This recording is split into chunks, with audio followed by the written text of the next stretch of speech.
Because when we're cross-examining, it's one more chance for us to tell our client's story. I mean, we get to tell it in an opening. We sometimes get to tell it when we're selecting a jury. We can tell it in closing. And on direct, when we're using our witnesses, we kind of know what the story is going to be, right? Because they're our witnesses. But when we're cross-examining, it's one more opportunity to tell our story and not be locked into the story that the state wants to tell, that the Commonwealth wants to tell, that the federal government wants to tell. We're telling our client's story through their witnesses.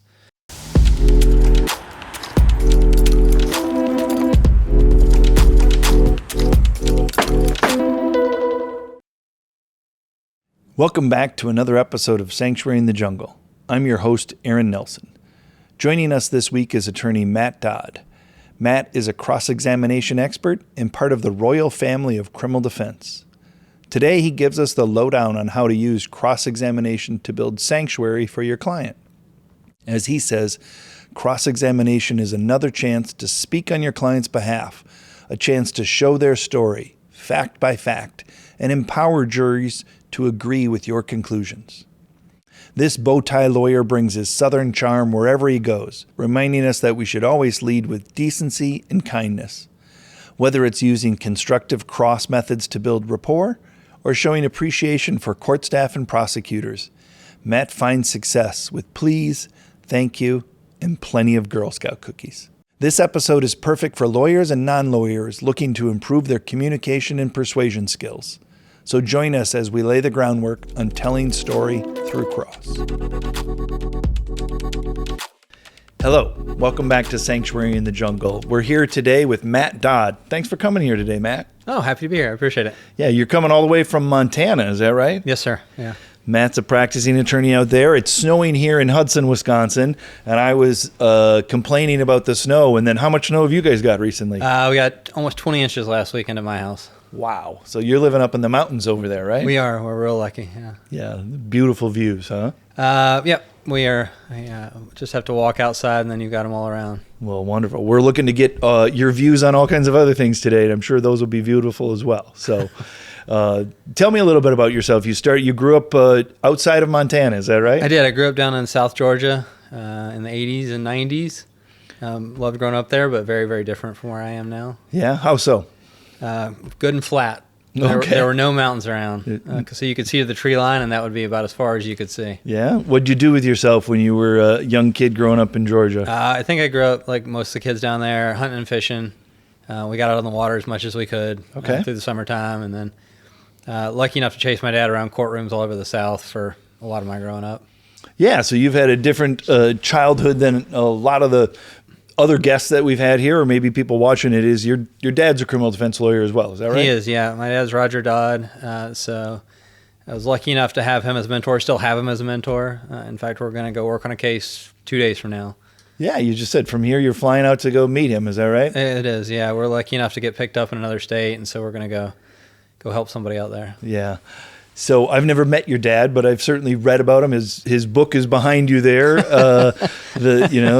The cross-examination book, Posner and Dodd. I've read that many a times. And so I was trying to explain to our producer, Anna, just kind of the royalty that I consider you to be, right? You're part of the royal family, or a Hall of Fame locker room you've maybe been the in. jester of that royal family. I don't know. Yeah, what was it? Because I think of it as like, Ken Griffey Jr., grew up in the locker room following around all these other professionals. It sounds like you had an equivalent or similar thing in the law field. I mean, it was fun, and it still is.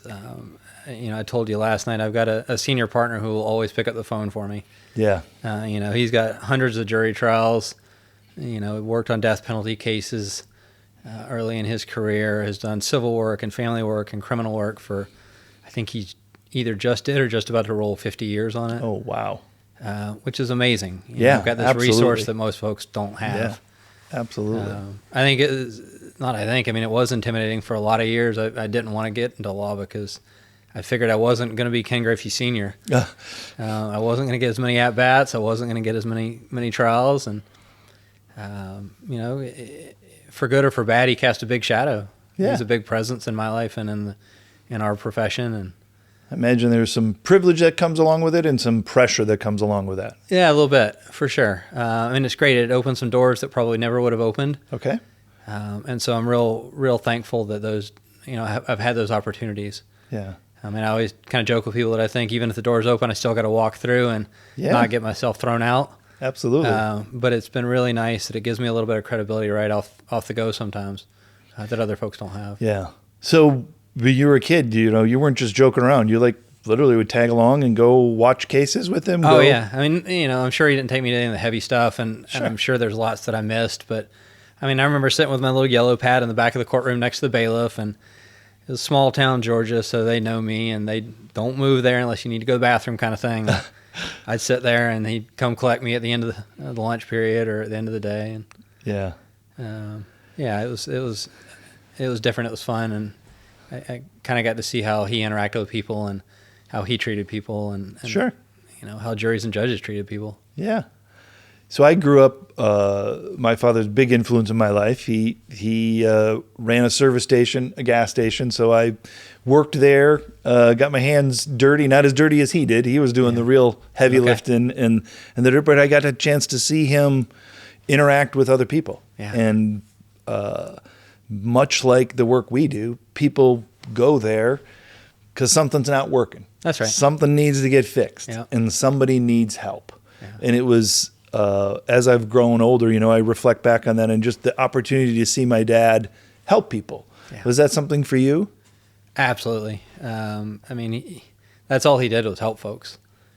And in our town and in the South in that time, I mean, it was still very segregated is not the right word, but there's definitely a black side of town and a white side of town.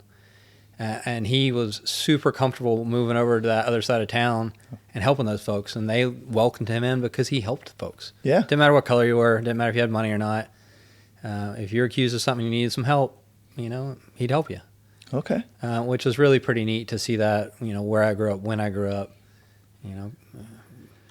Yeah. Was it... Is the story from you about there was a different phone line set up even? Like he'd give his phone number out, but he had he had a special phone. Was it the bat phone in the house? Those were the days, right? But he had landlines, and so we had one in the kitchen for us on the big 20-foot extension cord, and he had one off to the side in his office that was just for him to pick up, so clients or judges or cops or whomever could call him, because we live in a small town. 40,000 people, and we live literally right next door to the county attorney. Okay. His son was also named Matt, and Matt and I would play together for years and years growing up, and I didn't realize this at the time. I really appreciate it now, but I know now that my dad, Roger and Lamar Cole, the county attorney at that time, had cases against each other constantly, and they had death penalty cases against each other. Oof. And they would still, if they saw each other in the driveway, hey Roger, hey Lamar. They were both polite. They were both respectful of each other. And they might not have hung out in the evenings, but we've lost some of that just being people to each other, being respectful of each other. And even if we don't agree, even if we're representing different sides, we can still be human to each other. Yeah. And that's pretty cool that now I can look back and say, oh my gosh, I don't know how he did that, but he did. So it seems like your path is pretty well established, Dad's Roger Dodd, you're going to go to school and you took a little different path though. I did. I took a little bit of a detour. I was all set to go to law school right after college. I'd taken the LSAT. I just figured I'd, slot right in, but it took a year to go skiing in Montana. That year turned into almost a decade. And then I finally got back to school. So I'm glad I took the detour. I think I was a better, more well-rounded person by then. Yeah. But it took a little while for me to find my way back to the courtroom. Yeah. And you ski instructor and other adventure items during that 10-year break? I did. I was lucky enough to ski teach in Montana and Germany. I got to travel to New Zealand and ski a bunch. And then I was worked for a travel company, which is where I met my wife. And oh, wonderful. And we were lucky enough to travel all over the world and see some things that I never thought I would have seen. Yeah. So then you went to law school in the mountains still. I did. Came back to Utah to go to school, and worked out well. It was a little cheaper than where I was thinking I was going to go, and I could still ski on the weekends. And occasionally in the mornings there was a lot of powder, and a class wasn't super important. It let me stay kind of grounded even through law school. And you remember that was a tough time. Yeah. Learning a new language, dealing with a bunch of people, a lot of whom were smarter than me, and trying to figure all that out. Yeah. So we're going to get back to kind of your career, but now as you sit here now, in 2025, been a lawyer for 15 years. So tell me how your practice of law, what you learned from skiing, being a ski instructor, right? How does that fit in with now as you look back? Because me I dabbled with some soccer coaching at a time, okay. And there's definitely some connections that I've now made in my head. Have you made any of those with kind of life lessons from skiing to law? I think with both of them, I'm lucky to get to do the things I do, because not everybody gets to do that or has the ability to do that. But beyond that, I think trial work is similar to skiing in that you got to be flexible. You got to be adaptable, because you can plan for all, what you think are all eventualities, and then something will sneak up on you. Sure. There's a rock in your path. The prosecutor comes out with a document that, they just found a few minutes ago, whatever it is, and you can't stop. You have to keep moving. You don't get to hit pause most of the time, whether it's skiing or in the courtroom, particularly if you're in front of a jury. Yeah. When I was ski teaching, I'd have people say, "Oh, you look so smooth out there." Like, it felt anything but smooth. I mean, it was all I could do just to stay on the path, let alone, give you this demonstration I'm trying to give. And in front of a jury, I can say for myself, often I am terrified, or there's something that I know has gone horribly sideways or is about to go sideways, but you can't show any of that.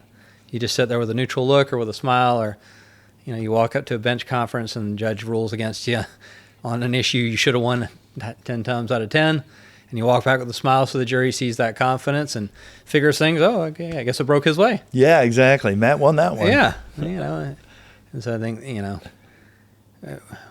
it is a bit of show, both of it. Yeah. And it takes a lot of hard work to make that show look smooth and even and do right by your client. Imagine a Georgia kid going up to Montana.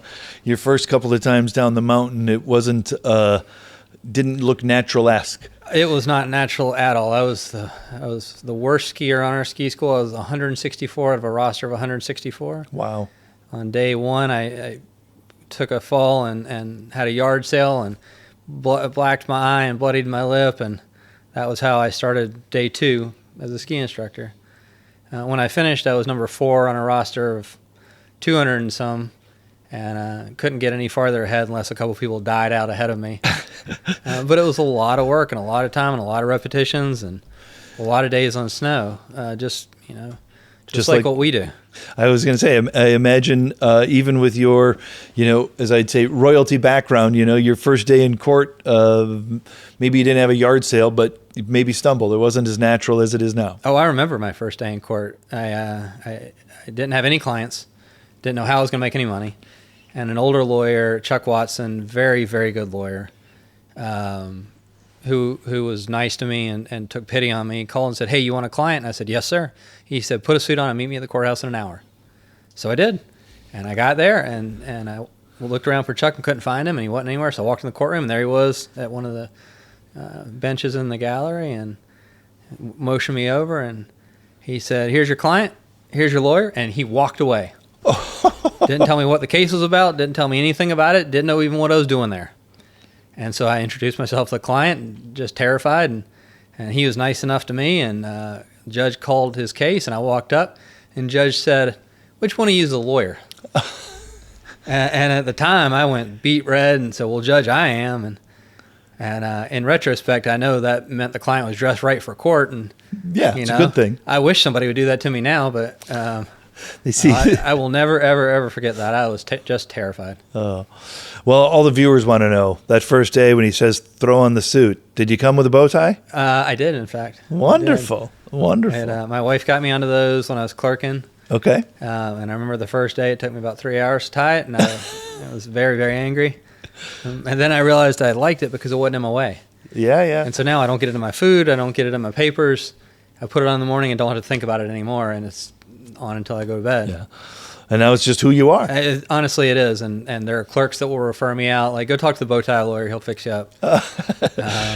There's worse things that we could call than a bow tie lawyer. Yeah, that's right. That's right.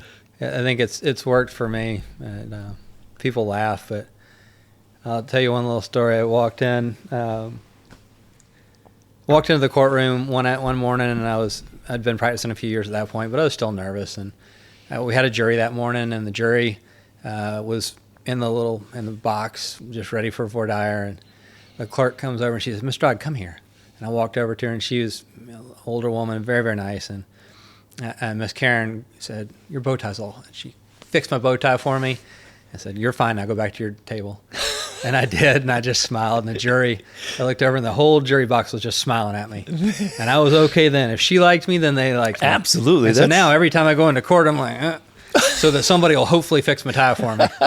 Because I'll take every little bit of help I can get. Yeah, right. I mean, there is something to be said for vulnerability.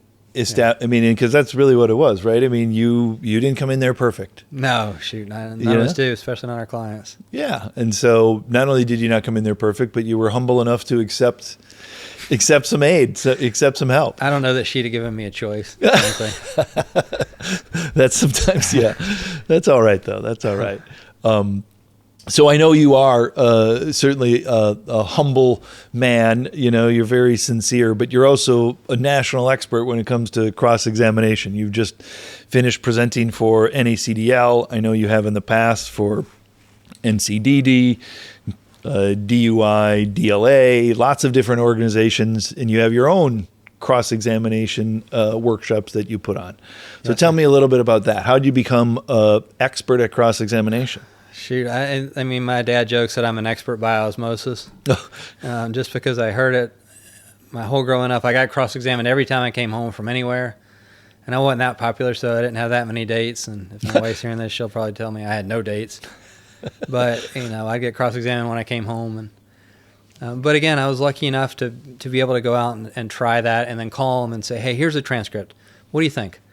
What could I have done better here? Or I think about this."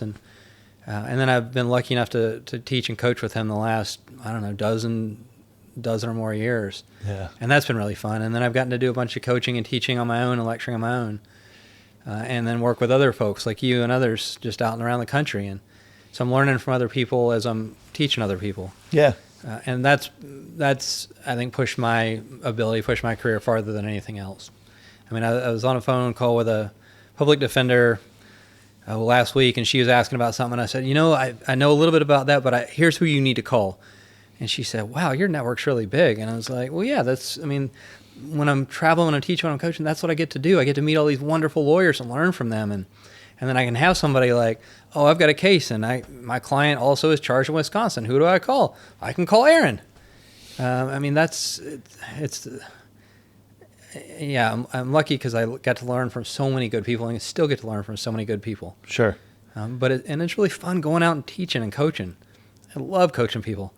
I love being able to help people figure out, what's your goal? Okay, let's figure out how we get there. Yeah. So let's unpack a bunch of that, because we haven't, most of our audience, the 100 or so people that listen to this. 102. Both my staffers are going to listen to it. Wonderful. Yeah. It's always Victoria good to and Aaron are going to listen to this. Improve our audience background. But some of them may not know necessarily, aren't lawyers or aren't with law degrees, right?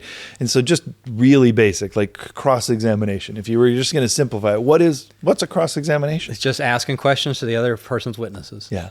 So if we're talking criminal cases, it'll often be the cop that we're cross-examining. It might be the medical examiner or a state's expert. It might be the witnesses, because usually in our criminal cases, witnesses are not good for us. Sure. Oftentimes witnesses are co-defendants. Citizen witnesses of some sort. That's right. It's people who saw what happened. Yep. Or it might be the victim or the alleged victim if there hadn't been a conviction yet. And we're talking to people who have accused our clients of very, very bad things. So when you're, what I think of is typically adverse witnesses. I know we'll get into it, and sometimes maybe we can make those adverse witnesses our witnesses. That's right. But you're going into a scenario in which you're asking somebody who's adverse to your goals. Yeah. Some questions, right? That's right. Are there just some general things that you think about as like in general, when I'm going into this situation where I need to try to get some information, some facts from somebody who's adverse to it, what do you do? And I think you hit the nail on the head. You're looking, to get facts from them. They don't agree with you, and you know they don't agree with you because they're witness for the other side. Yeah. The cop's never going to say, you know what, Mr. Nelson, you're right. Your witness, your client is not guilty. Your client didn't do that thing. I mean, you ever had that happen? He didn't look drunk. No, he didn't look drunk, or he didn't pull the trigger. Yeah. And so most of these people, they don't want to talk to you. And if you're talking to victims, they absolutely don't want to talk to you. Sure. You're evil. You're the bad guy. You're the one trying to help the person who hurt them. Yep. And so I think, well, when I'm in the courtroom, one of the things that I think about is, look, these are just people. And so I'm going to treat them like people. Yeah. And so I will often tell my clients, you will see me smile at the cop. You will see me laugh with a cop. You will see me make jokes. And I do that for a couple of reasons. One, because it loosens them up. It makes me more relatable. Yeah. Not just to the cop that I'm crossing, but to the jury. It makes me a person. Gives you some credibility. It really does. And it allows them to relax. And if they relax, then this sounds terrible, but I can control them. Sure. I can absolutely control where they're headed better than if they're defensive and they're cautious and they're nervous. And I think you just answered it, but in general, like, what's the benefit of control? There's a purpose to control other than to just be like, you're a controlling person. Oh, sure. I mean, look, I've been objected to on cross and I've had prosecutors say, Mr. Dodd's testifying. I'm like, yeah, I am, 100%. It took you 10 years to figure that out, but that's exactly what I'm doing. Because when we're cross-examining, it's one more chance for us to tell our client's story. Sure. I mean, we get to tell in an opening. We sometimes get to tell it when we're selecting a jury, or we should be telling it. We could tell it in closing. And on direct, when we're using our witnesses, we kind of know what the story is going to be, right? Because they're our witnesses, and so we've heard their story, and we know that it aligns with our story. But when we're cross-examining, it's one more opportunity to tell our story and not be locked into the story that the state wants to tell, that the Commonwealth wants to tell, that the federal government wants to tell. We're telling our client's story through their witnesses. And if the witness is relaxed, if the witness feels like, okay, I can talk to this person, or they just let their guard down, then it gives me more control over that situation so that I can tell the story I want to tell, not the story they thought they were coming up to tell. Sure. And there's also, like you said, comfort, right? Because as we come there, I would imagine you've established your reputation amongst the professionals there in your community. But nevertheless, I'm guessing the cops kind of look at you, not necessarily side eye, but like, what's Matt going to do? Oh, I mean, they're not necessarily willing right away to just be open up. You ask them a question and you can see their gears rolling like, do I give them the answer that I think I have to give them, or is there some way that I can avoid this answer? Sure. And I love it when we put them in that box, all right? We literally paint them into a corner. Yeah. And you give me the answer I want, or you can give me an answer that's going to make you look foolish. Yeah. Either one I'm going to win on. Sure. But it'll be easier for you if you just go ahead and give me the answer I want. And those are going to be different with the times when we have either professional witnesses that just know it. They've been trained. They know how to do things. Or oftentimes it's also professional witnesses, police officers who this isn't your first time crossing them. You've crossed Barney Fife 7 times now. This is time number 8. And he knows about the other 7 times, good or bad for you. And in small towns like yours or mine, absolutely. Yeah. Right. You have the repeat players, whether it's the cops, whether it's experts, And sometimes that can be helpful, right? Mm-hmm. I mean, they might know, I got to keep this tight because I know Matt, I know he can punish me. Mm-hmm. I know he's going to not make me look bad if I just give him the answers that I need to give him. Now, the other thing is, I mean, if there are times when it's okay to let your adverse witness save a little bit of face. Yeah. If there's ways you can give them to give an answer where they don't, their conception of themselves stays whole. They don't feel like they're betraying themselves. They're going to be more apt to give you the answer you want to hear. They're not going to fight with you maybe quite as much. Sure. And if you're still getting the facts you want, and that's what we're talking about, right? Yep. If I'm going to ask Barney, hey, my guy's innocent, right? They're going to laugh at me. But if I ask a bunch of questions and I establish a bunch of facts and I collect all those facts up and all those facts together to shout innocence, then great. They felt like they did right by themselves and their department and their prosecution. But I've got all the facts that I need that I can trot out on close and say, folks, you heard from the cop, A, B, and C, and D. You heard everything. That screams innocence. Yeah. And that's story-driven cross. Yeah. I know recently when you spoke at NACTL, it was on opening, which Yes, sir. to me is just story, Oh, yeah. story, That's right? right. But when we give that story an opening, we need to pull those facts out in cross in order to tell that story. 100%. Because, right, your judges say the same as mine. Everything you hear from the lawyer, that's not evidence. Yep. That's argument. And, if you get that objection in opening, and I don't know, there are some of those prosecutors that will object in your opening. And they'll objection, that fact's not in evidence or some nonsense like that. And you're like, yeah, I'm going to get there. Yeah. No shit. Like, we haven't got to that point yet.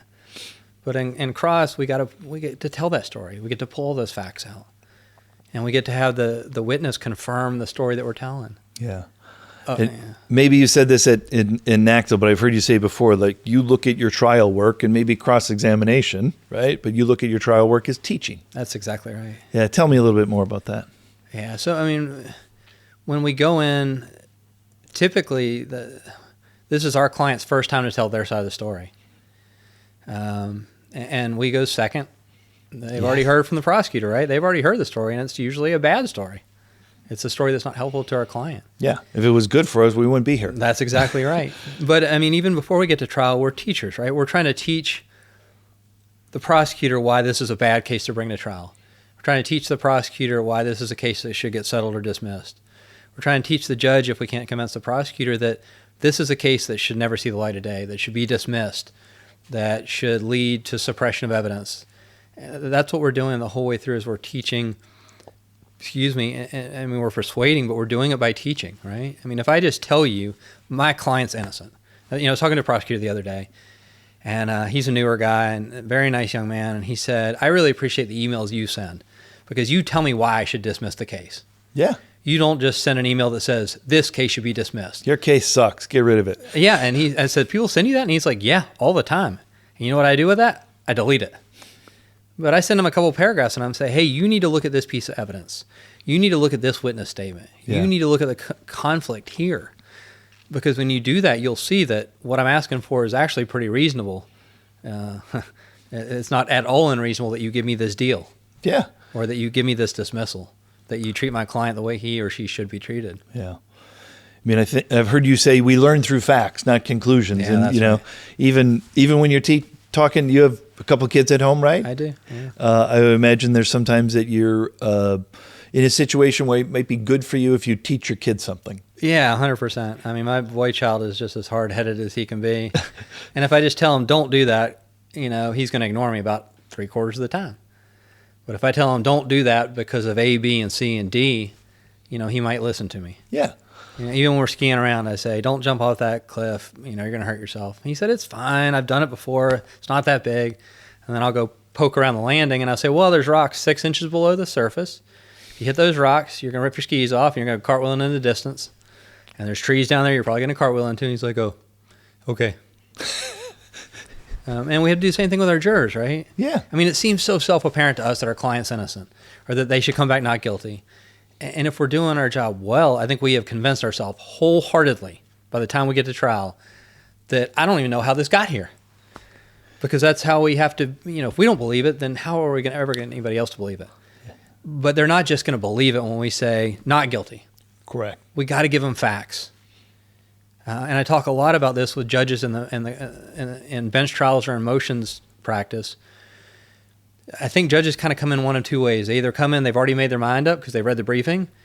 And so, you need to give them facts to change their mind, or if they're going to rule for you, to then, buttress their order. Yep.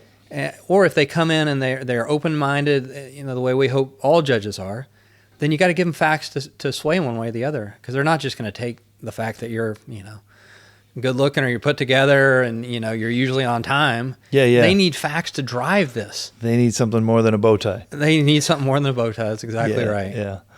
So these stories, right? We want to tell these stories. I think analytically we think of them often as theory. Mm-hmm. So theory-driven cross-examination is one of the things that I know I've learned about in your book, in your dad's book, and talking to you about it. Tell me a bit, and our listeners, what's theory-driven cross-examination?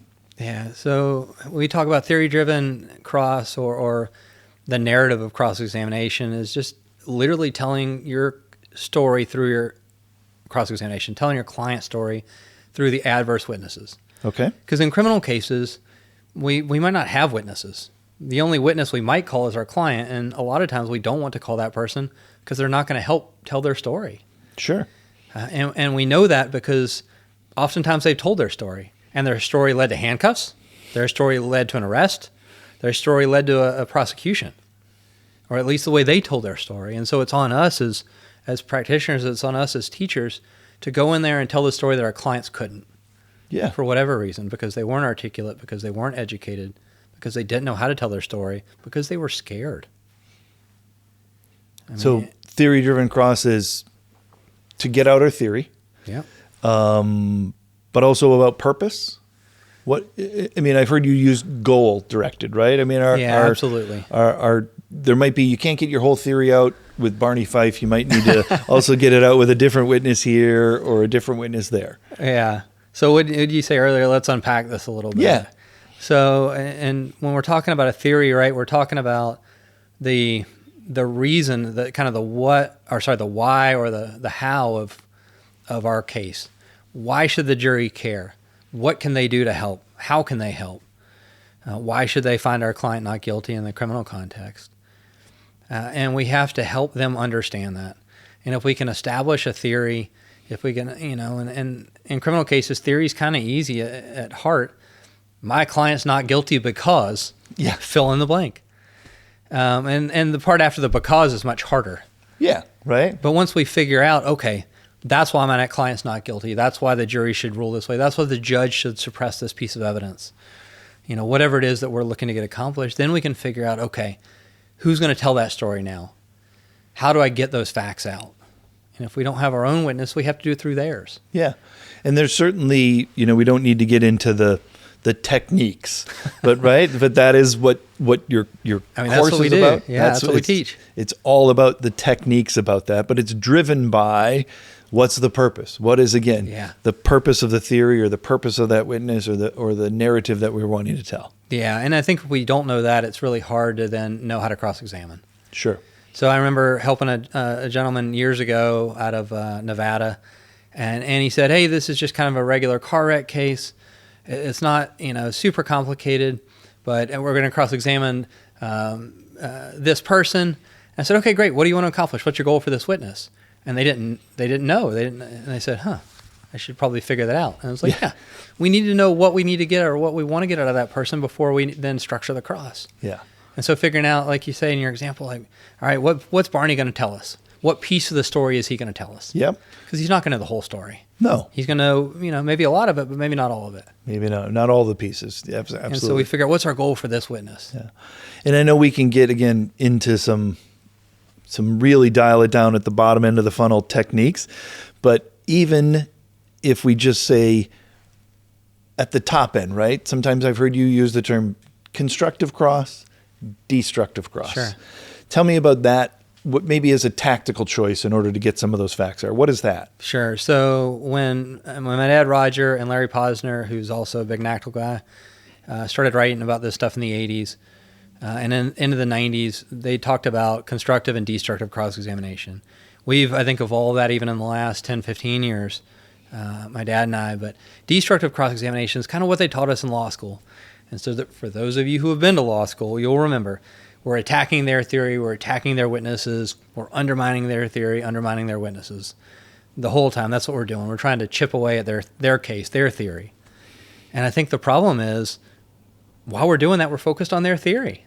Sure. We're not telling our client's story. We're talking about their story. And I don't know that that's as helpful, right? Because now the jury has heard their story twice. Yeah. Versus hearing an alternative theory or an alternative story. Because often our theory is it's an alternative. Absolutely. You need to present something up there, right? Something other than just nuh-uh. Yeah. Because nuh-uh is not a great argument strategy. I think that's from My Cousin Vinny, right? The beginning, everything that guy said is bullshit. Yeah, that's what we want to say, right? Absolutely. That is a great movie, by the way. For you younger lawyers who haven't seen it, you should absolutely watch it. I make my mock trial kids watch it. I think they say fuck like 20 times, which I realized after a parent emailed me about their high school kid watching that movie, but there's a lot of true to life in that movie. So even just I know you you do the whole gamut of defenses of criminal defense, right? And I know you do some family law, but you also have a national reputation for your defense in DUI cases, OWI cases, drunk driving cases. Sure. And so I think of that in perhaps what are some simple facts in a everyday drunk driving case, field sobriety, that you're going to pull out like a constructive cross rather than my client didn't do this, didn't do this, didn't do this. My client did something positive. Sure. And so I think that's a great example you give us, Aaron. When you teach in the negative, when you're talking about not or didn't do, it's hard. Nobody learns that way, right? We learn by the positive. So we talk about all the good things our client did do. Yeah. And so you can use the cop to talk about that. Sir, you followed my client for 5 miles before you lit him up. Yes, sir, I did. And in that 5 miles, he stayed in his lane. Yes, he did. He drove the speed limit. Yes, he did. Used his blinkers. Yes, he did. Had his headlights on. Yes, he did. His car was the way it should be. And when you turned on your blue lights, your red and blues, he immediately tapped his brakes. And that let you know that he knew you were there. Paying attention. That's right. It was a safe thing to do. It was the right thing to do. And when he pulled over, he pulled all the way off to the shoulder, and that was a safe thing to do. That was the right thing to do. It put you in a safe spot. Put the whole interaction in a safe spot. Yeah. And you can really use the cop to build up your client. If you want to do it, you can even kind of turn it into a contrast cross where you start contrasting between what your client did and what drunk people do. Absolutely, right? Because if you do it in the negative, you're really creating the picture of what drunk people do. That's right. Yeah, my client, he didn't weave. Yeah. But what do we as an audience see in our head? It's like when you go to the store, right? And you tell your kid, you're like, don't ask for treats. That's the example my dad still gives, and I'm almost 50. And he still talks about it. I'd go to the store, and I'd be like, all right, we're here for steak. Don't ask for treats. And the first thing my brother and I would do is like run to the candy aisle because he said treats. I mean, we were like little dogs. Absolutely. So, yeah, I mean. Go get some fruit might be a better thing to say, right? Yeah, it probably wouldn't have worked on us, but yeah, it would have been a better approach. Yeah. So, when obviously we're here, it's sanctuary in the jungle, right? And oftentimes cross-examination isn't something that I think most lawyers or even the public would think of as a sanctuary-esque. How do you think, if at all, theory-driven cross or constructive cross helps with you to think of a sanctuary? Oh, God, it is the ultimate sanctuary for good lawyers. Okay. And it's the ultimate sanctuary because I've got control. I have the microphone. I don't have to rely on anybody else besides myself. And that sounds very self-centered and kind of egotistical, but again, for you lawyers, think about this. When you have clients on direct, you're hoping they're going to say the right things. Yep. But we've all asked our client a question that we've prepped on dozens of times, like, hey, what were you doing last Saturday? And they're like, I mean, my dad still tells a story about his client who couldn't remember his name. And me personally, I remember I was helping a good friend on an adoption. He and his wife had adopted a little baby, now a young man. And in Montana, you have to answer like 6 questions to get adoption. One of them is like, how long have you been married to this person? Okay. And I asked him, I said, all right, how long have you been married to so-and-so? And he looked everywhere in the courtroom but at me. And his wife points at a ring from the table, and I guess she had their wedding date inscribed on the inside of the band, so he would never forget. And so he literally had to slide it off, and he's like, 14 years. And so even though I literally sat at his kitchen table the night before prepping that question, saying, hey, there's 5 questions you have to answer. That's it. And he's awesome, and he's really smart, but in the moment, he couldn't get those words out. Sure. And on cross, I don't have to count on the witness to know anything. Make it easy for the witness. That's exactly right. You know what they need to know how to do? They need to know how to say yes. And I'll tell you what, I was at a lecture 5 or 10 years ago, and I was going to cross a cop for a demo, a former cop, and we'd prepped a little bit, and he got sick and couldn't make it, and so the organizer's scrambling, and she turns and says, hey, you were a cop for a long time. And he said, actually, I was a officer of the Royal Canadian Mounted Police, but yeah. And can you do this thing for Dodd? And he said, yeah, that's fine. And she said, do y'all need a room to go prep? And he said, no, I don't need to know anything. Dodd's going to tell me all the facts I need to know. My job's to say yes. And I was like, he's right. We're going to get along great. But that's right? We're up there testifying. And so it is a sanctuary because I can rely on the prep that I've done. I can rely on all the hard work I've done. I can rely on my knowledge of the theory. I can rely on myself, and I don't have to count on the witness to know the facts. I don't have to count on the witness, whether it's mine or an adverse witness, to give me the facts I want. Sure. Because I've chosen the facts that I'm going to present. And you know the way that you've asked the question, they're going to say yes. And I know the way that I've prepped the story to tell. I get to structure the story, the way I organize my chapters, the way I organize the pieces of my cross. So I can bring the story out, maybe not in typically prosecutors will tell their story from start to finish, just the traditional method, chronological method. Yep, linear, very linear. And oftentimes linear or chronological method is not good for our clients because it makes them look real guilty. Yep.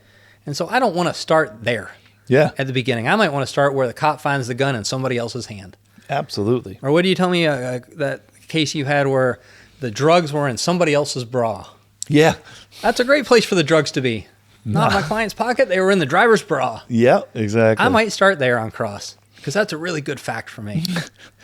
And we get to do that on cross. I don't have to rely on the way anybody else tells the story. Yeah. I get to tell my client's story the way I want it to be told. Good friend of mine, Jessa Nicholson, who was working on the case that the three of us were working on together. And she passed, but one of the things that before she died that she taught me is to really think about things in a structure of before, during, after.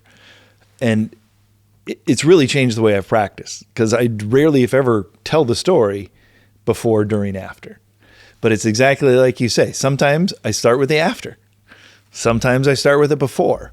Sometimes I don't talk about the during at all. So during's not real good for our clients. During might not be the best, right? During's kind of messy. Yeah, right. But there's a lot that you can do with how you set up your cross in that sanctuary where you're going to decide, here's what I'm asking you about right now. Sure. Absolutely. And look, you're going to get drug outside that sanctuary. I mean, 100% of the time. I don't care how good you are at cross. You're going to get thrown curveballs. But if you prep and you've worked hard and you know your theory and you know where you need to be, yep. You know that goal that you asked me about before for that witness, then that's okay. If I take a hit, that's fine. I can ski over here a little bit and I'll swing back where I need to be because I know generally I'm heading down towards the lodge. Yeah, right. And that's easy. Sometimes you're going to avoid the icy patches. Sometimes you might have to. You're going to hit them, and that's okay. Yeah. As long as you know your theory, cross becomes a lot easier. As long as you know your goal for your witness, cross becomes easier. Now, what we talk about and what I teach a lot on is how to do that. Here's some tools that when you hit that icy patch, you can keep moving. Yeah. It's not going to throw you. Here's the things you can do ahead of the time. Tune your skis. You can get your physical right. You go to the gym. You spend your time putting your time in.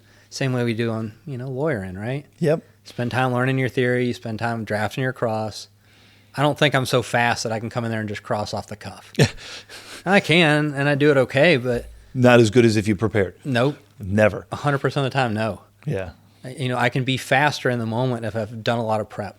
I can be faster on the ski hill if I've skied that run 1,000 times. I know where the trees are. I don't have to think. I can just move. You've have a vision of the route, but you also know alternative routes if you get into trouble. That's right. And so it doesn't mean I write every question out. It doesn't mean I write every word of every question out, but sometimes I do. Yeah. I put when I coach for other people, I'll sometimes put stage notes into the crosses that I draft for other people. Because I'll get hired sometimes to draft cross. Tell me about those stage notes. So when we're asking questions, there are times you're going to draw an objection. You're pushing right up to the line. And that's okay. My dad still talks about being, an objection is just being like, hey, he ran out of bounds. Doesn't mean the game's over. Yeah. It just means you got to start again. And you're a soccer coach, right? Yep. Ball goes out, you throw the damn thing back in. Yeah. Then you keep playing. It's a free-flowing game. That's right. And sometimes you draw the objection, right? Sometimes you draw that. Sometimes you throw it out so that you can, get caught back up. Whatever it is. But, and so when I'm helping other people draft cross, I'll say, hey, you're going to draw an objection here. So when that happens, move to this and grab this book. Or feign surprise. And so we're baiting that objection. Just like we might kick the ball out on defense just to let the rest of your team get back to the ball. And so when I'm doing that, I might write in stage notes. or if I want the cross-examiner that I'm helping to really intimidate a cop, for instance, and we're talking about the field sobriety test. There's a 400-page, 500-page manual. Yep. You know who's read that? Not the cop. You have. Yeah, I have. Not since they went to the academy 20 years ago. And so I might write in there, move to the book, pick the book up. And so they pick it up and start waving it around. And then after you kind of train them with it, after you've hit them on the nose with that book once or twice, Sure. then all you got to do is kind of move towards the book. Yeah. And they'll say, Mr. Dodd, if you're telling me it's in there, I'll believe you. I say, you sure? I believe you, Mr. Dodd. Okay. Now the cop has just given me credibility. Absolutely. Now the cop has told everybody in the courtroom that I'm somebody who's believable. I'm somebody they can count on. I'm somebody who's not going to mislead them. Correct. And if you're looking to the jury to say, this is the guy who's going to guide us through the mountains, they're looking at you, Matt. That's exactly right. I mean, that you talked about that. I had a case a while ago, and in closing argument, there was a fact that I thought was very, very important. And the prosecutor was trying to diminish that fact, but anyhow, she lost sight of that fact in the middle of her close and turned to me and said, such and such, asked me a question in the middle of her closing. Oh, wonderful. And I said loud enough for the entire panel to hear. Beautiful. Actually, it was such and such. Beautiful. And I was feeling pretty good about myself, right up until the point they came back guilty. Yeah, sometimes even good lawyering can't get around bad facts. But, and that's what we're trying to do, right? We talk about teaching, we talk about guiding. We want the jury or we want the judge to know that we're somebody they can trust, that the facts that we're presenting are the true facts, the accurate facts, the unvarnished facts. Yeah. I've heard you talk about that in the kind of going back to teaching through facts, right? Teaching through it is, and this is perhaps different than how it was when your dad was doing it, right? But you're giving the facts to the jury to empower them to make your arguments for you in deliberations. Yeah. Tell me about that. No, I think it's one of the things I learned from my dad, actually. Okay. If you just pound on the table, innocent, innocent, innocent, and that's maybe one way to do it, maybe not the most effective way, because if you convince 2 out of that 12, then they're just going to go back there and say innocent, innocent, innocent. And that's not enough. If you, on the other hand, empower them, if you give them facts, you give them ammunition, so when they're back there, they can say, well, what about this? What about that? What about this? You heard the cop say these 4 things. Yeah. You heard the cop say the weed was in that other person's bra. You heard the cop say that other guy had the gun. Yeah. They then have things to argue on your behalf. Because, you know how it is, Aaron. You don't get to go back there and argue in the... No, you don't. No, you don't. For the lawyers, and I don't... Criminal lawyers do it some. Plaintiffs lawyers do it a bunch. They'll use focus groups. Yep. And y'all might do that in your practice. Done it a couple of times. Yeah. Not as much as I should. But if you put jurors in that situation, then you can see behind the curtain a little bit. Yeah. You can get a sense of what they're thinking about, what resonates, what didn't. If you're enjoying this episode so far, be sure to also check out Matt's book, Cross-Examination for Depositions. Matt's book includes plenty of examples from criminal cases and gives you a chance to dive deeper into some of the techniques we've talked about. I've taught workshops on cross-examination for over a decade, and I've noticed that many lawyers still have difficulty constructing their chapters in a way that establishes the facts and feelings of their story. When we're in cross, we have to help the jury hear, understand, and feel the story. Mastering the chapter method is the best way to do that. If you want to get better at cross, you need to learn the chapter method, and this book puts you on the path to mastery. And you'd said, I know we talked a little bit about it before, but just, to be there and to be your sincere self. And it seems... perhaps I'm getting to be an old curmudgeon-y man here, but it seems like sincerity is a lost attribute, certainly in the courtroom. Yeah, maybe so. Look, right, it's a little bit of performance, but I always tell my clients, you're not going to see me change a whole lot when I get in the courtroom. I'll get a little more excited, a little more animated, a little louder. Yeah. But not a whole lot different beyond that, because they expect to see, the TV lawyer come out, right? They expect. I think I've heard you tell a story about where your client expected you to eviscerate the witness that was going to cross. Can you tell us about that? Yeah. So this was a deposition a number of years ago. Very contentious case. They had been at it for a couple of years at that point. And when we went for, I think the depo lasted like 6 hours. It was all day depo. But it never got ugly. It never got, super adversarial. I mean, the adverse witness, she was a little mean to me, but I never really jumped on her much. But what I had was, a 200-page transcript that was full of admissions, really useful admissions. All those facts that you were... Facts that I needed. Yeah. And the other lawyer recognized it, and I know that they recognized it because they were taking notes furiously the whole deposition. But the witness never realized it. And at the end of the depo, she looks across the table at my client and says, "Is that what it feels like to be eviscerated?" And I was like, "What the hell is that about?" So I walk out and I'm like, "Hey, man, what the shit was that?" And he's like, "I might have texted her last night and told her my lawyer was going to eviscerate her today." And I was like, "Well, shit, why would you do that?" He's like, "Well, I mean, didn't give a satisfactory answer, but whatever, it's fine." The point was that she thought she was winning this exchange all day when really she was giving me facts that, all the facts I needed. I got every admission I wanted. Sure. And I see the same thing in my criminal cases. Cops think that they're not giving you anything. I remember talking to a cop a number of years ago. He was a very nice man. He and I get along now. We didn't get along for a couple of years after this cross, but it was right when the Me Too movement was kicking off, and he had stopped my client, who was a young 19-year-old woman, and accused her of driving drunk. And he asked her, said, "Ma'am, will you do these field sobriety tests? Will you do these roadside tests?" And she said, "No, sir, my dad told me not to ever do them. I'm going to decline." And she was real polite and real respectful. And he talked her into it. Oh. And what we learned was that this young woman had left a Halloween party because she'd been sexually harassed by somebody. Oh. So she's already feeling kind of small. She just wants to get home. He was a man in authority. It's 20 degrees in Montana. It's snowing outside. She has a costume on that was a little more revealing. And so she's cold and she's scared and it's dark and there's this guy with a badge, a gun, and a cage. And again, he's super nice. He's the nicest guy, but he persuaded her to do this. And so we talked about it a little bit on cross, and I said, "No, sir, you know what the Me Too movement is?" "I do.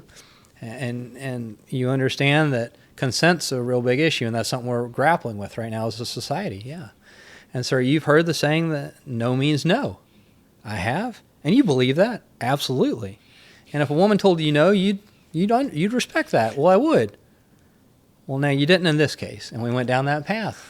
And before he realized where we were, he was no backing down. At that point, he was stuck there. Yeah, yeah. And I saw the red come up in his face, and he knew where we were headed at that point, but it was too late. He was committed, and I was committed, and we got all the facts we wanted, that she had said no, and he didn't take no for an answer, and he kept pushing her, and he had a badge, and he had a gun, and he had a cage on the back of his car, and she's dressed in a way that wasn't very warm, and it was snowing, and it was cold, and she was scared, and he kept going until she said yes, and, well.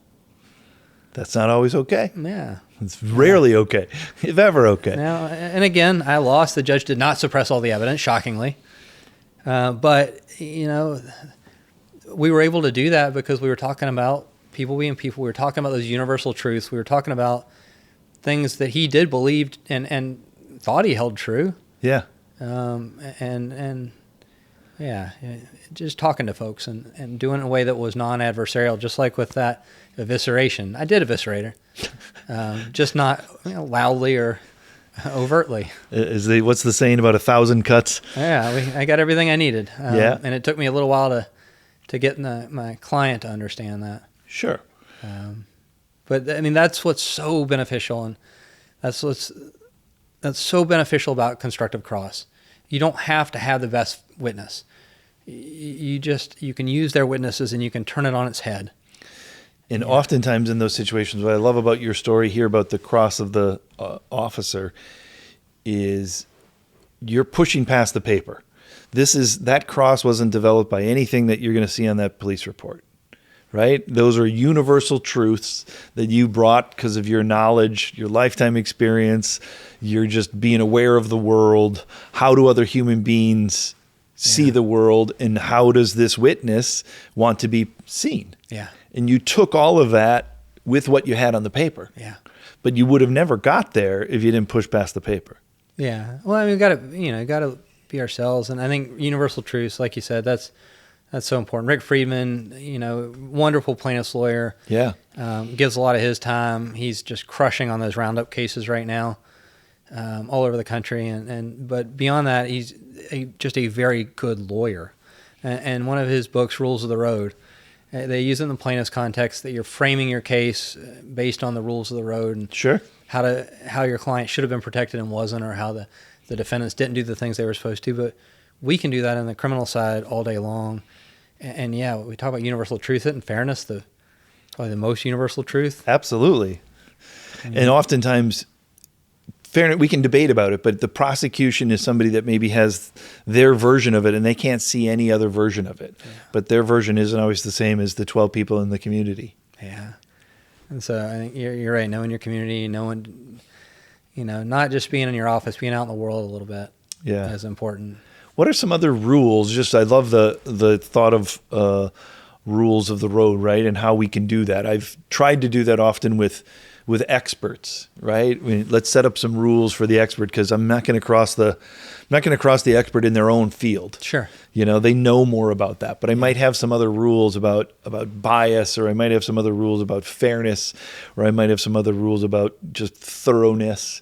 What are some other rules that just in general maybe you apply sometimes with either in criminal defense cases or in particular DUI cases?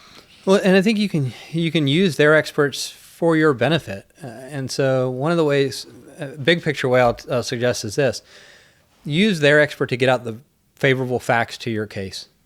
And then you can contrast the admitted facts versus their conclusion. Okay. Because they're never going to back off their conclusion, right? Yeah. Just like a cop's never going to say, well, Mr. Nelson, in retrospect, I think your client is innocent. They didn't drive drunk. But they have to admit that, they did this safely, they did that safely, they gave the license when they were asked, they got out of the car when they were asked it, they did all these things on the field sobriety test right. They have to admit those facts. He walked here right, he walked here correctly. That's exactly right. He stood up this way, he sat down this way. 100%. And witnesses in any case, whether it's criminal, civil, or family, they have to do the same thing. They have to admit facts or they lose credibility. And they're happy to admit those facts because they're going to trot out their conclusion whenever they can. That's what they're paid to do. And you're never going to get them off their conclusion. Nope. Because if you get them off their conclusion, then they don't have work the next day. Then they can't feed their family. I mean, that's idiotic to think you're gonna change their view. Yeah. It doesn't happen like that. But they're going to give you favorable facts that you can then use against them. Now, in terms of using those rules of the road, I think it's easier than people think. And here's what I mean when I say that. If you're looking at an economist, for instance, they have a stack of letters after their name.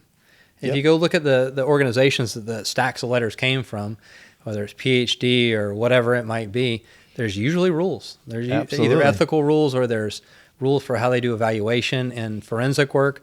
There's rules that either the lab puts out or that APHIS, one of the organizations, American Forensic Toxicology, I forget.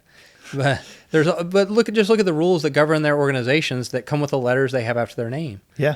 Just at a local level, I pull the policies and procedures from our local crime lab. They just recently sent out a brochure to all the law enforcement agencies that say, for instance, blood tubes should have this much blood in them. And I had a public defender call me and said, hey, there's only half that amount of blood, but she hadn't seen that paper. I said, well, then use this damn paper against them. Yeah. If they're out there publishing, they will only do it if it's got this much blood, and then they do it anyhow. Well, that's a problem. Principles aren't principles if you only follow when they're convenient. That's right. So use their own rules against them because, people in government like rules. They like handbooks. They like manuals. Yeah. You have to spend time getting into their manuals, getting into their rule books. And if you got to fight for them in discovery, then fight for them. And you can find some of the rules very specific, like you just talked about, like a certain level within a tube. But there's also, I know I found some success perhaps in looking at their policies and procedures when it gets to really high concept. Like police have an ethical duty to protect the innocent. Yeah. There's a lot you can do with the duty to protect the innocent when your client is presumed innocent. And that's what you talk about, this universal truth. I'm absolutely going to take that one too. But, yeah. I mean, that's right. You can all of a sudden, you build a theme off of something that they weren't expected. And of course they're going to want to agree with it because you're reasonable, you're being fair, and they're going to want to, of course, say, yes, I agree with protecting the innocent. Who's going to disagree with that? I mean, that's a great way to lead off on your cross, right? Especially on a constructive cross. Yeah. Because who's going to say no to that? Yeah. And if they say no, will have a field day. Oh yeah, you got your flow chart, and it's rare that they're going to go there, but you've got it loaded up if they do. Let's talk about that a little bit. Connecting with the client and kind of some of the motivations for the work that we do. Right? I mean, you said growing up, you got to see your dad help people. Why are you here? Why do you do the work that you do? I still really do like helping people. Okay. I think that's really important. And I think if we're going to do this, I almost said job. I think it's more than a job. It's a profession. I don't know that I have the calling maybe like some folks do, but I have the power to help people. I have the power to right some wrongs and to help people through this.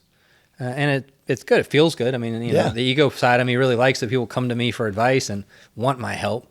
And I know my family will laugh at that, but yeah, I like being the guy who knows the answer. Well, at the end of the day, who amongst us doesn't want to feel competent? Yeah. That's a real big thing in everybody's life. Yeah. I mean, I'll own my ego on that, but I mean, I like being able to help people.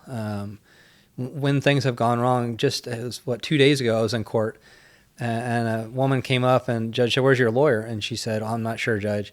And he looked at his thing and said, "Well, I excused you, but I didn't excuse your lawyer. Thank you for being here." And he looked at his paper again and said, "This is the second time he's been gone." And she said, "I know."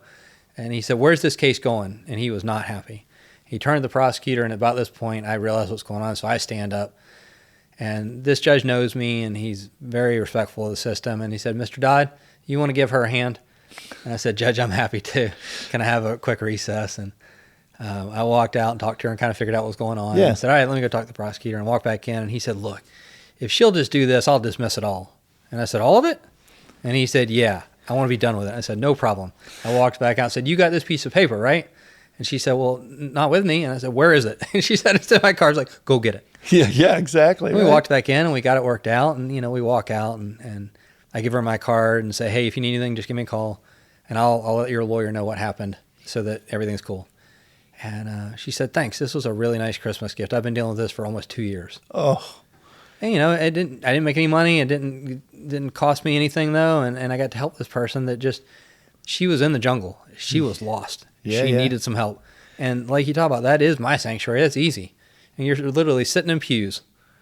Just waiting. All I had to do was stand up. That's all it took, was stand up and walk to the bar. And had you not, the judge gave me an opportunity. Yeah, and had you not, you'd have watched an injustice occur.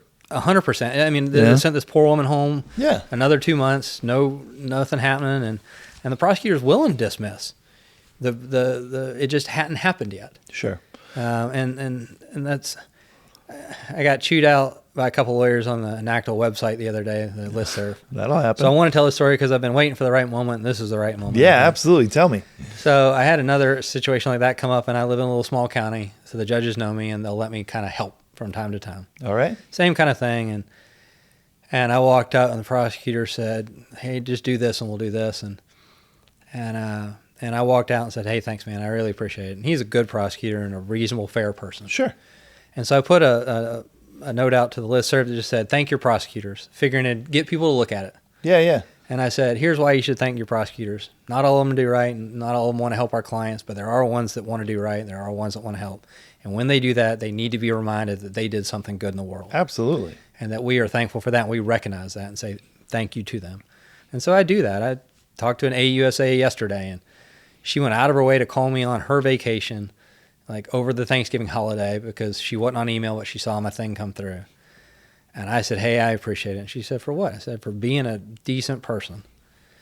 And I think it's really important for us to remind those of us on the other side of the bar that, you know, their job, they have an ethical duty to do right. And when they do, thank them for it. Absolutely. And most people said, you know, "I appreciate that." But I had a couple of people say, "All prosecutors are assholes," and this, that, and the other. And it's their duty. They need to do that anyway. Why should they get thanked for doing their that's job? exactly what somebody had said. Yeah. But the reality is I mean, I don't know if I'm sure they have them, but you know, my wife was involved in treatment courts here. She was helped formulate and start up the treatment court. She was on the state treatment courts. She's won awards within treatment courts. She's just been really into that. And what she's told me through that, and I've learned not nearly as much as her, is that you need to reward the behavior that you want. Yeah. And that's so much of what we do, right? We're trying to prevent punishment. Yeah. Because I'm saying, look, punishment doesn't work. Yeah. positive works. That's right. Right? If that's how we want it with our clients, why wouldn't we model the exact same thing with the behavior of the prosecutors? Yeah. Right. And I'm sure if there's any prosecutors watching this and they've ever dealt with me, they'd be laughing at me saying that, because I need to do that more. I will admit that I appreciate that reminder. I've heard you're willing to throw hand grenades from time to time. I've burned some bridges in my every now and then, but I can do better, you know. And there's nothing wrong with appreciating good work. No, and look, and there are times to throw hand grenades. Like, we fight against the government all day, every day. We get told no a lot. We get people that won't even take the time to listen to our client story. They say, "What case number?" I say, no. This isn't a case number. This is about a person, not just a case. Yeah, absolutely. Let me tell you about my client, the person. Yeah, right. I heard you don't want to. Oftentimes, prosecutors will maybe put our clients in a box. Yeah, I've heard you say that, right? Or how I think of it is they'll see our clients almost as two-dimensional, just words on a piece of paper, as 100%. opposed to this living, breathing, complicated, complex human that has all of those feelings that you talked about: love, hate, anger, all of this other stuff. How do we? Is it just as simple as you give them facts? I think you got to tell the story, and you have to find time. I talked about technology being great, that it brings us together, but it can also drive us apart. And it's easy to shoot an email off. It's easy to just leave a voicemail. It's harder to get in your car, drive across town, get on the prosecutor's schedule, wait in the waiting room, then go talk to him and sit across the desk from him. Sure. And I try and make time to do that. I learned that from my dad 100 years ago, and try and do it whenever I can, especially when I'm in new counties, especially when I'm in front of a new judge or a new prosecutor. Who was I talking to about this? Maybe it was even you, Aaron. The judges they have their little courthouse families, right? Yeah. And we walk in, and they've been hanging out with the prosecutor all day, and not ex parte anything. I'm not casting any aspersions at all, but they just have a different relationship because they get to hang out with those people all day. Yeah. And we're giving the judges anything about this particular prosecutor, anything about their office. Here are the rules. Here's what needs to happen. Yeah. And it gives them something to stand on and feel good about. But it's not personal. It's not that this person did anything wrong or this person did something better. It's, here's the system we've set up, and I believe wholeheartedly in the system, so that's what we're going to do. Yeah. For me, when I think of sanctuary, it really comes to that place, right? And so I've had some successes when a jury comes into my sanctuary, right? Because I almost think, sure, it's the judge's courtroom, but the judge isn't the main player. Most of the time in a criminal trial, the criminal defense attorney is probably the person that talks the most. Sure. Right? Because if you're doing it right, because you have more you have more crosses, you have more everything else.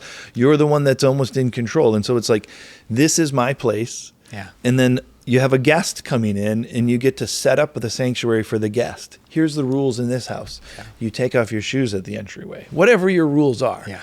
But and that's how I try to set it up. But it's very different for me, and maybe it's not for you, for when I go into the judge's house. And the judge is the fact finder. The judge is the arbitrator, because now he's the one that's like, or she, in my neck of the woods, mostly it's he's. That's their house. And so for me to come in and say, you don't have the right rules here, or you need to change your rules, I struggle with that, to try to do it in a way that's not me judging or telling them that they're doing it wrong. And so how are you able to find success? Southern charm when you come in with the judges? I think that only goes so far. Yeah. I think it's waning the older I get. But look, I think you can empower your judges. You can empower them because, well, let me start here. In Montana, we have non-lawyer judges. So we have some judges in our justice courts and even our municipal courts, which are our lower level misdemeanor courts, may not have a judicial background or a legal background at all. They might have come from a walk of life completely different. And I think it works because they basically or mostly want to do what's fair, right? We talked about that. And so we have to empower them to do what's fair. We have to teach them, here's how you do fair. Here's the rules that give you the permission to be fair. Yeah. Even with even with judges who are lawyers in their past lives or who've been to law school or been judges for decades, they can still learn something new. And so if you can teach them a new case, if you can give them the tools that get you there, or even better, give them the facts that get them there. Yeah. Right? Because the judges who know the law, you've got your criminal judges, right, who know it cold. Yeah, absolutely. Someone might have literally written books on it. Sure. Some of the smartest people we know are the judges. That's right. And so if you're not necessarily going to teach them anything new in the law, but if you can teach them about your client, if you can empower them to want to help your client, and we do that factually, right? We bring up witnesses. We have good constructive crosses. We use the evidence that we got to the best of our ability. Then we're giving them permission. We're giving them the way to get there. If they want to do what's right, they'll find a way. We just need to give them permission or give them the tools to get there. Sense of fairness runs through them just as it does everybody else. You sure hope so. Yeah. I know there are lawyers, judges, everybody that aren't fair, or at least don't have the same, barometer's not the right word, maybe compass of fairness that we do, but they might measure it in a different way. Yeah. Have other values. But, you have to find that. I think that's, some of the other guests have just, find what's important for that judge and see how you can use it in that way. Yeah, I think creating your credibility is important too. Yeah. There are judges that know that I'm, never going to mislead them. I won't offer them any bad facts, but if I'm asked it, I'll always tell the truth. And I think we should all be doing that, but you and I both know that that little bit of respect can go a long way with a judge. Oh, I know you were sharing before, but just how important decency, right? To just walk the path. I've heard you say to walk the path. In this world that we do in criminal defense, there's so many opportunities for us to feel angry, because we've suffered from an injustice, from our client to feel angry because they've suffered from an injustice and we've witnessed it.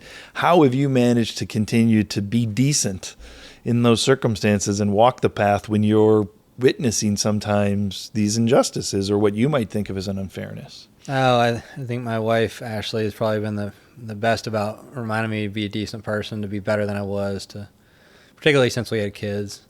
If you show them that's what they're going to do. If you want them to do better, you need to show them better. Yeah. And remind me that, okay, that's what needs to happen. And I think you start training yourself, and then it becomes habit, and then it becomes who you are.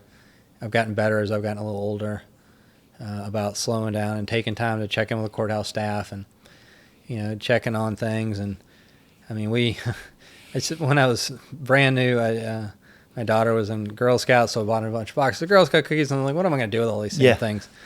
And so I just dropped a bunch of them off at the courthouse.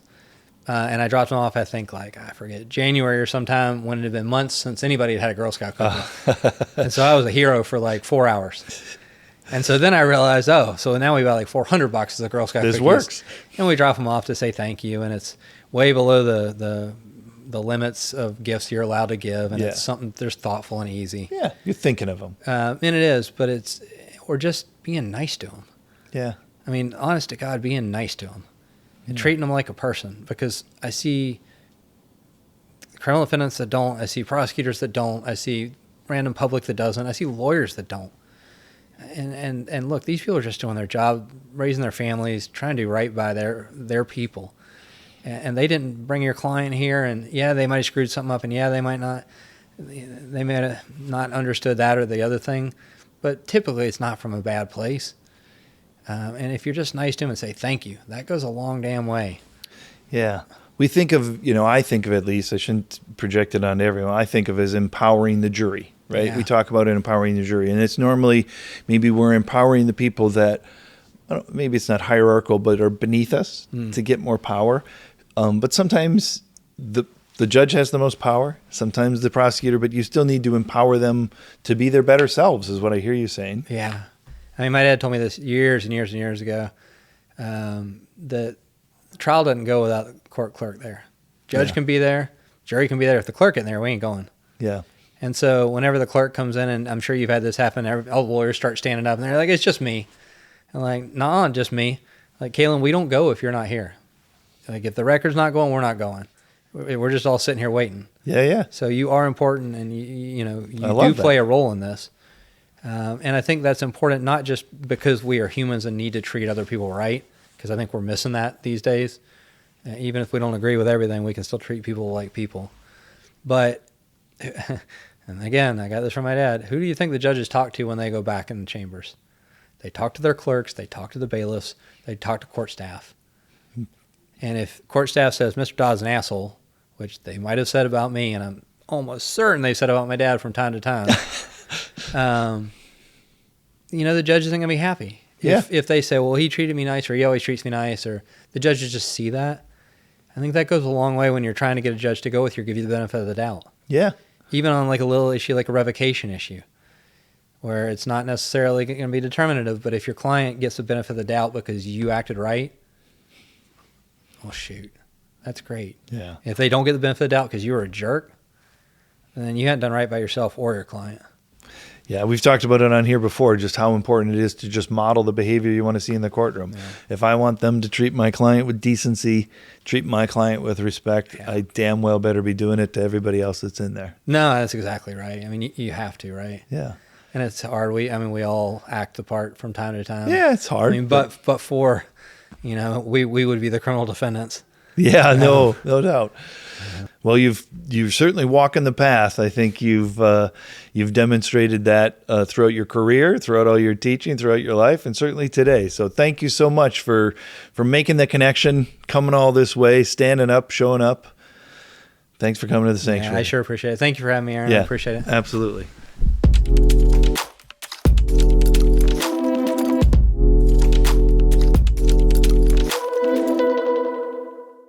Thanks for listening to Sanctuary in the Jungle. This episode was brought to you by Nelson Defense Group and Made Daily. Subscribe to Sanctuary now and never miss another episode. You can also sign up for our newsletter on our website and follow us on social media for new bonus content. We'll see you next time at the library for another episode. Until then, stay strong and carry the hope.